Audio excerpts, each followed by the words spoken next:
ल हेर्नुहोस् यो रेड वाला चाहिँ यार्सा गुम्बाको बिरेबाट बनेको यो व्हाइट वाला चाहिँ गदेउलाको खुट्टाबाट बनेको हजुरले यी दुईटै टेस्ट गर्नुहोस् हजुरलाई कुन चिपेस्ट लाग्यो कुन एक्सपेन्सिभ लाग्यो भन्नुहोस् त ओके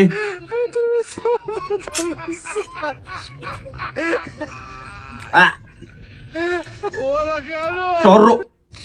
चुगिलो खट्टो पिरो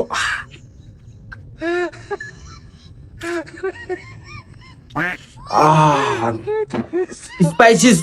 ओभर स्पाइसिस यो चाहिँ स्पाइसी छ ज्यादा ओभर छ त्यही भएर मलाई एक्सपेन्सिभ लाग्यो यो चाहिँ चिफेस्ट छ okay ma'am next item try गर्नुहोस् त अहिले त छुट्याउन नै गाह्रो होला जस्तो छ ल म्याम यो चाहिँ भेग्रा कम्पनीको हो यो चाहिँ बोनभिटा कम्पनीको यो दुइटै टेस्ट गरेर कस्तो छ भनिदिनुहोस् त खै सुपर नि म खासै जङ्क फुड त खाँदैन आइन्दाबाट मलाई यस्तो प्रोग्राम नभर्नु होला है त्यही फेरि आज बोलाइहाल्नु भयो अब गरिहालौँ न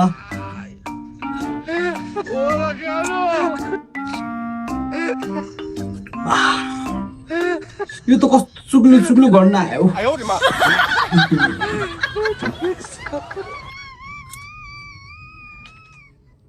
यो चाहिँ एक्सपेन्सिभ लाग्यो यो चाहिँ चिपेस्ट हुन सक्छ छोरी तरकारी चाहिँ तिम्रो आमाले बनाएको चटनी चाहिँ मैले बनाएको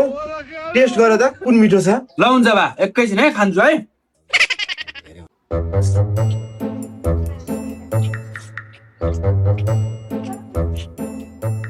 या बा पनि